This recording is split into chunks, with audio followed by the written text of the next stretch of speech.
আসসালামু আলাইকুম সবাইকে। সবাই কেমন আছেন? আশা করি সবাই অনেক ভালো আছেন। আমি আল্লাহর রহমতে আলহামদুলিল্লাহ ভালো আছি। আমি একটু অসুস্থ, তাই আজকে আরহামকে নিয়ে স্কুলে যেতে পারিনি।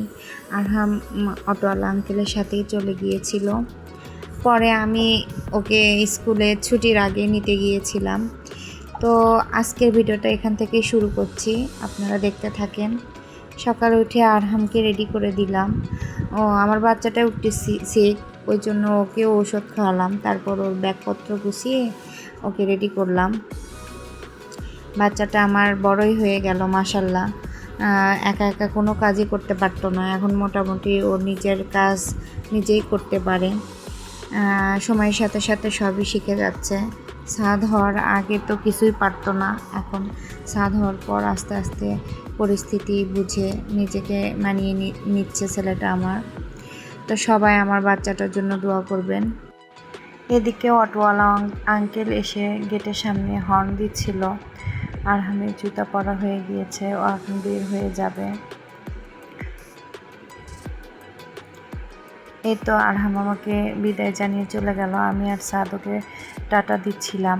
এরই মধ্যে আমি আমার সমস্ত কাজ শেষ করে সাদকে গোসল দিয়ে নিয়ে আমি আরহামকে নেওয়ার উদ্দেশ্যে স্কুলের উদ্দেশ্যে রওনা হলাম। আরহামের পাপাও আজকে বাইরে কাজে বের হয়নি, তাই আমাদেরকে রিকশায় উঠাই দিল। এখন আমি আর সাদ যাচ্ছি আরহামের কাছে ওর স্কুলের উদ্দেশ্যে।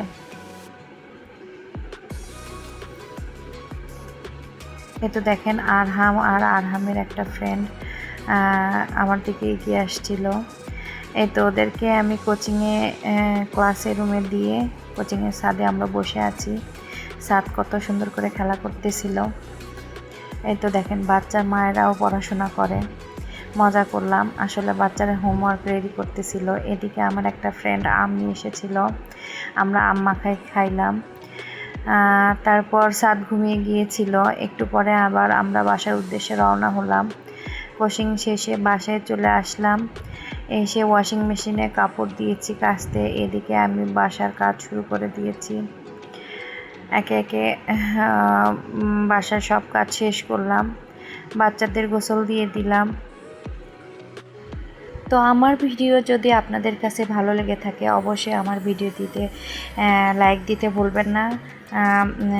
আমার চ্যানেলটি সাবস্ক্রাইব করে দিবেন এবং বেল আইকনটি প্রেস করে দিবেন এবং লাইক কমেন্ট শেয়ার অবশ্যই করবেন আশা করি।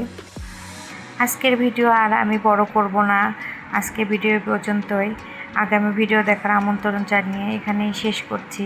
আপনারা সবাই ভালো থাকবেন, সুস্থ থাকবেন, নিরাপদে থাকবেন এবং দোয়া করবেন আমরাও যেন ভালো থাকি, সুস্থ থাকি এবং নিরাপদে থাকি। এই তো দেখেন দুই ভাই কত খুনসুটি করছে। সবাই ভালো থাকবেন। আল্লাহ হাফেজ।